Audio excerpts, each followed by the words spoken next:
The following action of the 2015 Secunda Motor Rally is brought to you by Motorsport South Africa and its partners Toyota, Ford, Volkswagen, Dunlop and Sasol.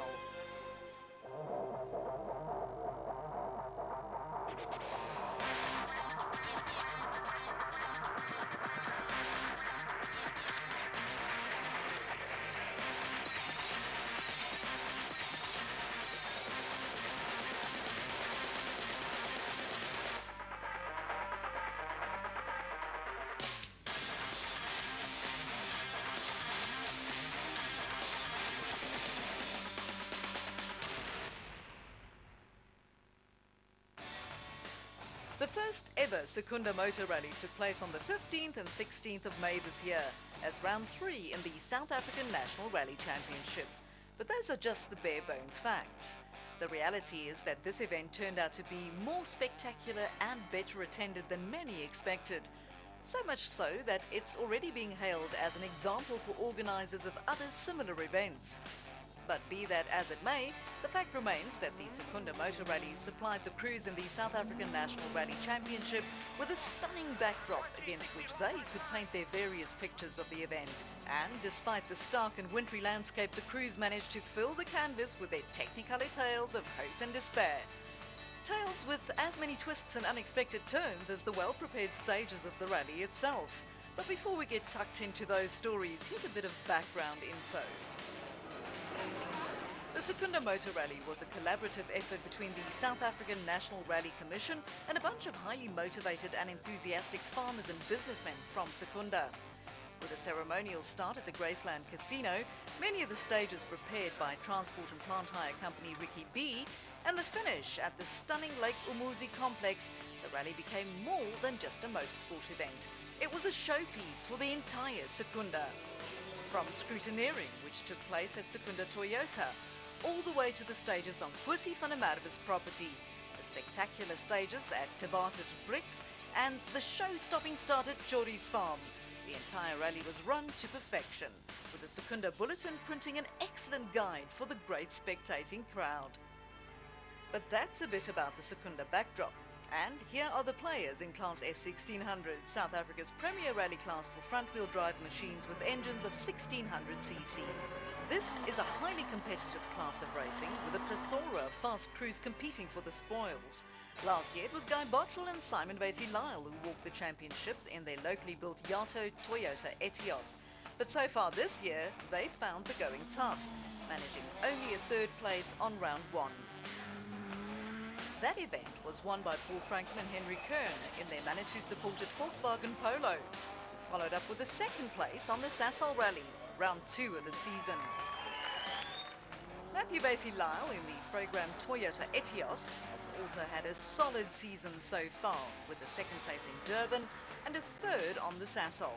So it was evident right from the start that Bottrell would have to fight back on the Secunda Motor Rally or say goodbye to the championship he found so easy to win last year. The first 2 rounds we battled a bit. We've had technical issues. The pace has been there, but we just haven't had the results that we need. And hopefully we can get through this rally without any technical issues and score some valid points that we need for the championship. But the young Durbanite was sure not to have it all his way. The current championship leader, Paul Franken, has shown that he's more than capable of winning rallies and posing for pictures on the podium. But would he be able to continue his great form from the first 2 rounds? Secunda is a new event, so it's new grounds for everybody. So it's going to be a difficult event, I think, but we'll just try to do what we've been doing the season so far, and hopefully we can score some good points. Matthew Vasey-Lyle is another quick driver with a good track record and was in second place in the season standings after 2 rounds. Former track racer Chad van Beerden in a Gem Sport supported Volkswagen Polo was in third after winning the Sasol Rally, leaving the defending champion languishing in 4th and Richard Leek in the ATS Ford Fiesta in 5th. All told, the Secunda Motor Rally was shaping up to be an exciting dice in Class S1600. After the ceremonial start at the Graceland Casino, all hell broke loose on the gravel stage with the same name. It may have been only 9 kilometers in length, but stage 1 offered a great wake-up call for the crews in Class S1600, and it was immediately clear that the anticipated close dice in the class was very much on the cards. The defending champions, Guy Bottrell and Simon Basie-Lyle, came out swinging, only to be met by an equally determined Chad van Beerden and Nico Swartz. The two were separated by just 0.1 of a second, with Bottrell claiming first blood. But Ashley Haig-Smith and Damien van As in the AHS Ford Fiesta was just 1 second slower, turning this into a three-way tussle early on. Not to be outdone, the rest of the S1600 crews all posted highly competitive times, with AC Potgieter and Tommy de Toy in the Ricky B Volkswagen Polo the best of the rest. They had Ricky Leek and Rikus Fourie in the ATS Lake Umuzi Ford Fiesta behind them, with Paul Franken in the Manitou Polo just 8 seconds off the early leaders. Marco Himmel, Matthew Basie-Lyle and Andrew Hain were the last of the crews, but still not far off the pace.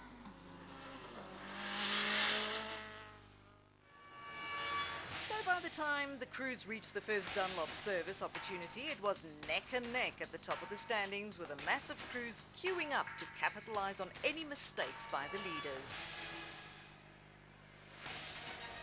At this point, things went more than just a bit pear-shaped in Class S1600. It all started when the crews lined up for Stage 2, known as Kwesi, a 27-kilometre long tester, which was followed by Van der Merwe, literally across the road.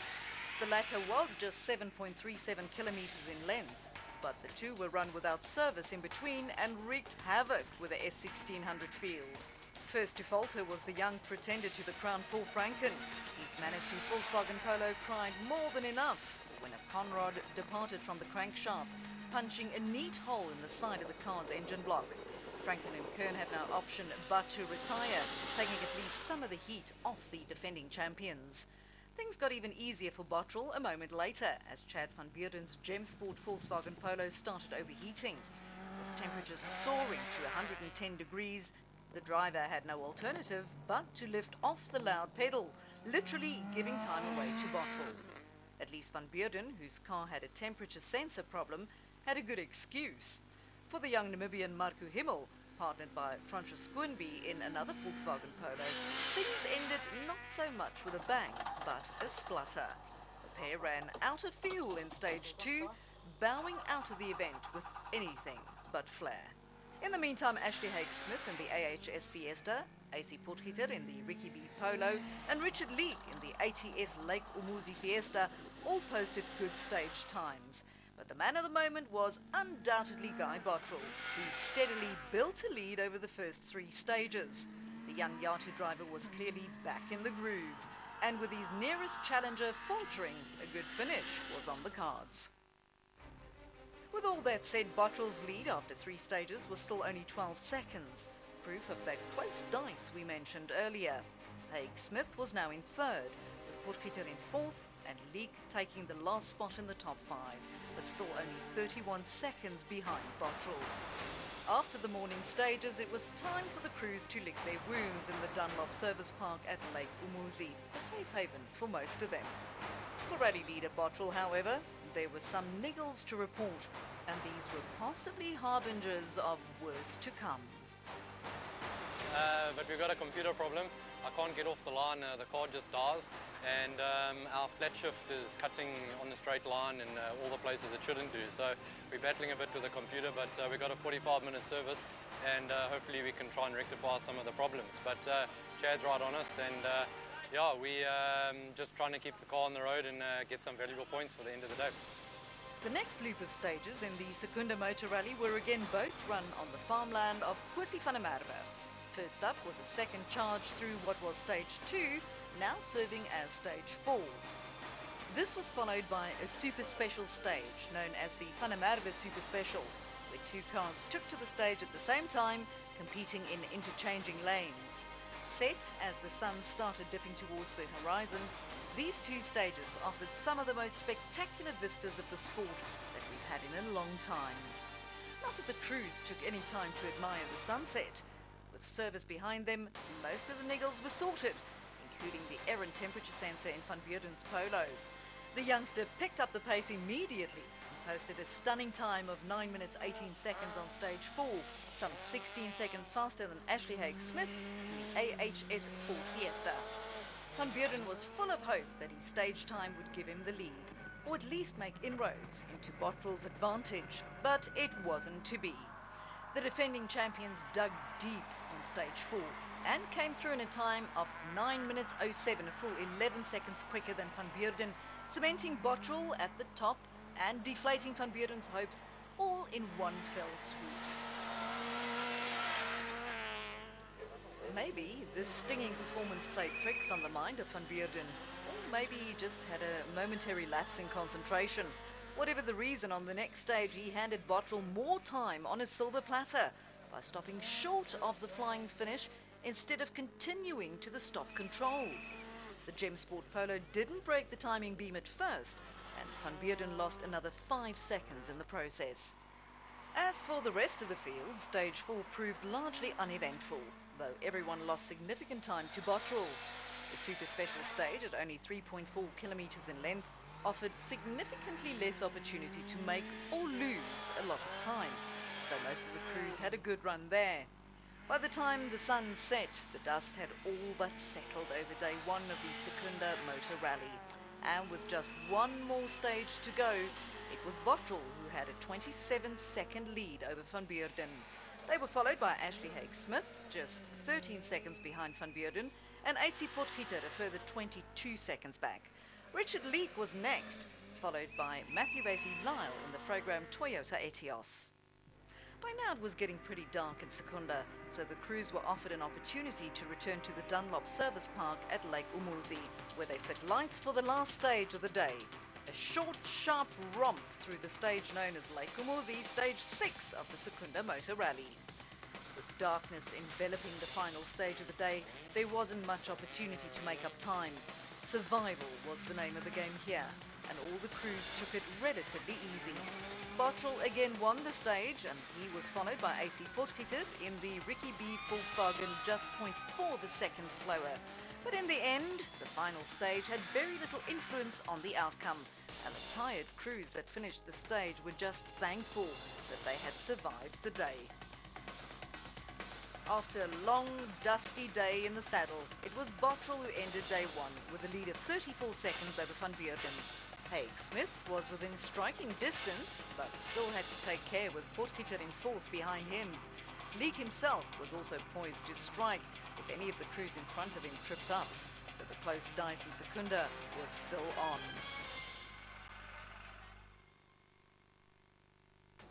With 6 stages done on day 1, there were 6 more to come on day 2. These included 2 runs through the stages known as TV Bricks and Chori, respectively, and TV Bricks supplying the meat of the competition distance.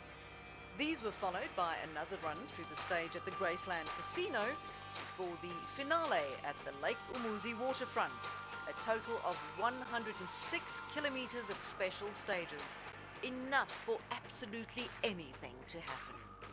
The first of the day's stages was TV Bricks. At 32.9 kilometers, the longest stage of the rally. This monster stage offered extremely fast gravel roads, as well as a short spurt through a quarry with a deep water splash right at the end. For the leader and defending champion, this stage very nearly proved his undoing, as his usually reliable Toyota Etios experienced the kind of electronic failure that would ground a jetliner. On top of the variable valve timing system shutting down, Bottrell also had no power steering and barely made it through the stage. He lost the best part of 40 seconds on TV Bricks alone and more time on stage 8. But that wasn't the only drama in the morning session. Well, we've got no electrics. I've got no VVT, I've got no power steering, I've got no flat shift. Car's very difficult to drive. My arms are buggered, there are a lot of hairpins there. We had no power steering for 2 stages. With Bottrell in trouble, Van Beurden used the opportunity to not only catch up, but pass the leader in one stage. With his tail up, Van Beurden lined up for stage 8 at Chori's farm, but fate had clearly ordained that this wasn't his time to shine. The overheating problems returned with a vengeance, causing the Gem Sport Volkswagen Polo to lose power, and suddenly it was all over for Van Beurden.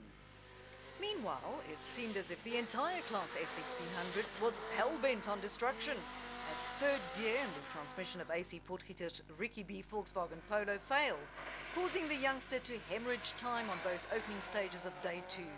As if that wasn't enough, the water splash at the end caused Haig Smith's AHS Ford Fiesta to develop a nasty misfire. He lined up at the start of stage 8 on Chori's farm, but the car wouldn't even start. He pushed it off to the side and eventually got going again, but retired shortly after. Total mayhem then on the first 2 stages of the day. For the crews that were able to, it was time to head to the Dunlop Service Park at Lake Umuzi to see what they could repair. One of the lucky ones was defending champion Guy Bottrell. It's been a tough day, no power steering for 2 stages, my arms are buggered. But thank goodness we're in service and we've got 1 hour to fix it. And we're also very fortunate that the other guys have had a lot of misfortunes and given us a bit of a breathing gap. But you never know, there's still lots more stages left and it's quite tough. And we're just going to see how we end up. With both Van Beurden and Haig Smith removed from the equation, it was still the name of Bottrell that topped the standings despite his myriad of problems. He now held a 1 minute 8 second lead over Richard Leek and Rikus Fourie in the ATS Lake Umuzi Ford Fiesta, who were the big winners after the demise of Van Beurden and Haig Smith. Potgieter was up into third, with a quiet gentleman Basie Lyle in fourth. Van Beurden's name still appeared in 5th place, thanks to the vagaries of modern rally timing, but he was well out of the rally. A repeat of the morning stages followed, but with the reduced field now wary of the dangers that the water splash at TV Bricks offered, there were no more casualties, with one exception. This had nothing to do with the stages themselves. TV Bricks and Chori Farm were exactly the same as before, at 32.9 and 13.6 kilometers in length respectively. But the transmission in the Ricky B Volkswagen Polo of AC Potgieter and Tommy de Toy wasn't quite the same. Not after losing third gear earlier in the day.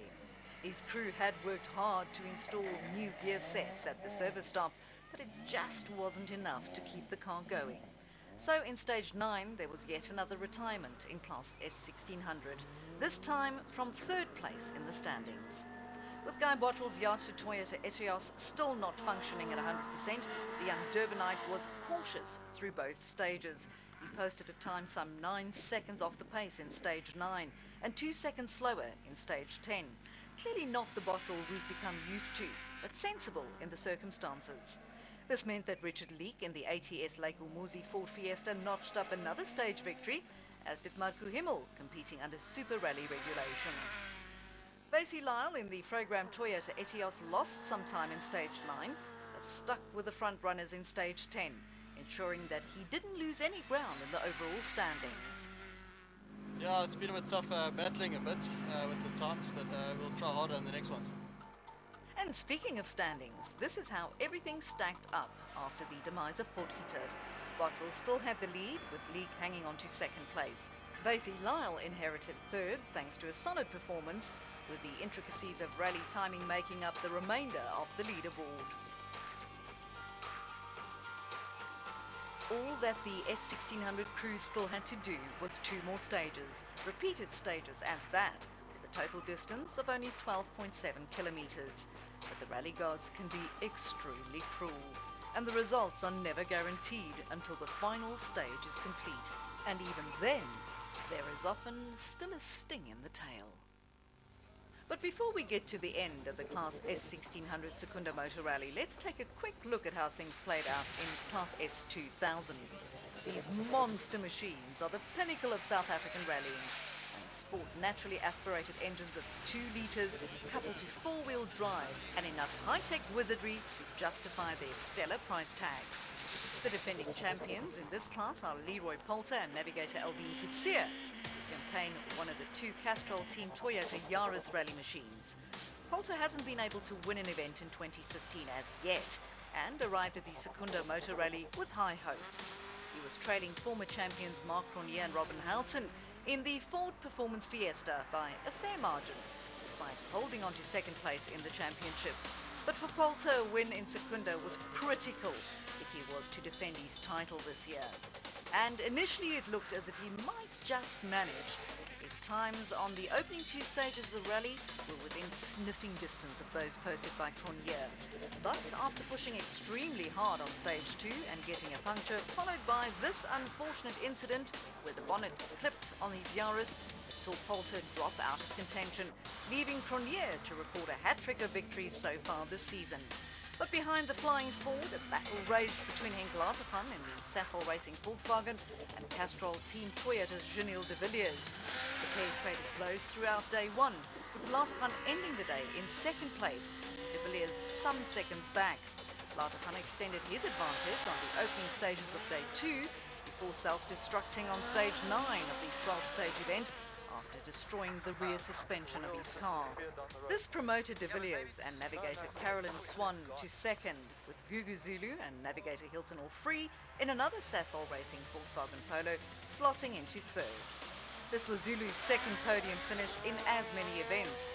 Zulu was also the only Sasol Racing Volkswagen to complete the event, as the former champion Hakan Fekken, reunited for the remainder of the season with long-standing navigator Pierre Aris, experienced a rear suspension failure on day 2, relegating the pair to spectators.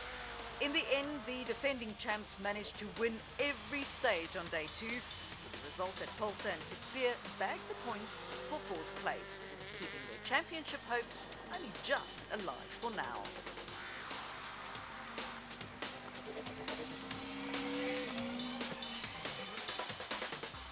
Back to the cruising class S1600 and the conclusion of the Secunda Motor Rally.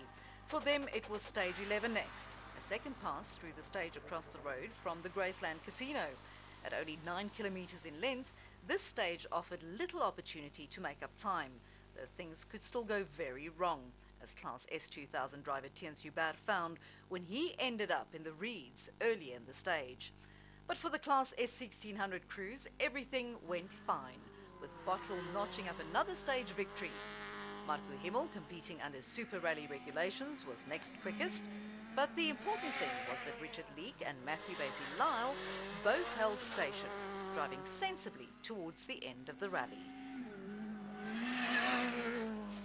All that remained of the inaugural Secunda Motor Rally was one more romp through the stage known as Lake Umuzi, stage 12 of the event. But this time the crews had the benefit of daylight as they stormed through the 3.75 kilometer long test, ending on the banks of the lake and overlooking the stunning Lake Umuzi waterfront. Fittingly, it was Guy Bottrell who posted the fastest time, followed just 3 seconds later by Richard Leek. Basie-Lyle was just 1.2 seconds slower, and so the top 3 of the rally ended the final stage in that same order. And here is the confirmation of a fine victory for Bottrell and Basie-Lyle, their first of the season. Leek and Fourie drove a great rally to take second, just 1 minute 7 seconds behind Bottrell. They came home 3 minutes 31 seconds ahead of Basie-Lyle and Van Heerden, who attained their third podium this year. Potgieter and de Toy followed nearly 22 minutes back, with Van Beurden and Swartz claiming 5th place, despite their woes earlier on. Matthew Basie-Lyle is no stranger to the podium. As a matter of fact, the young driver has challenged for the overall championship in the past. With that said, he had reason to be happy with his 3rd spot on the Secunda Motor Rally. Yeah, we are. It was a bit difficult, but yeah, I don't know what I can say. We'll try hard on the next one. For Richard Leek, his 2nd place finish on the Secunda Motor Rally equalled his best performance to date and left the youngster with plenty of reason to smile. Yeah, no, we're happy with it. The first day had a few troubles with the car. Towards the end of the day, the left front shock broke. We repaired that luckily, and then the second day went a lot better. Good times posted. So happy with it. But the man of the moment was undeniably Guy Bottrell. He finally returned to the winning ways that he had become used to during 2014. Though this spectacular victory didn't come nearly as easily as some of the ones last year. Yes, it was certainly a tough rally for us. Every stage there were technical issues, but we managed to get the car to the end. Right until the last stage, the car was turning off all by itself, so we're really lucky to get to the end. But yeah, it was really an excellent rally. The guys put together an excellent show, and I'm really looking forward to being here next year. And the support from the locals has been really phenomenal, and it's just a pleasure to race in front of a crowd like this. for the men and women who compete in this class. The next round of the championship is the Bella Bella Motor Rally, which takes place on the 19th and 20th of June. Last year's inaugural Bella Bella Motor Rally proved very popular with both crews and spectators. And as round 4 of the 8th round championship, it is sure to end the first half of the championship on a high note. With that said, it was also the scene of the final round last year, so rally fans will expect nothing less than fireworks from this event. After Bella Bella comes the Volkswagen Rally in Port Elizabeth, which is traditionally a rather wet affair, in stark contrast to the last 2 rounds of the championship. We'll see you there.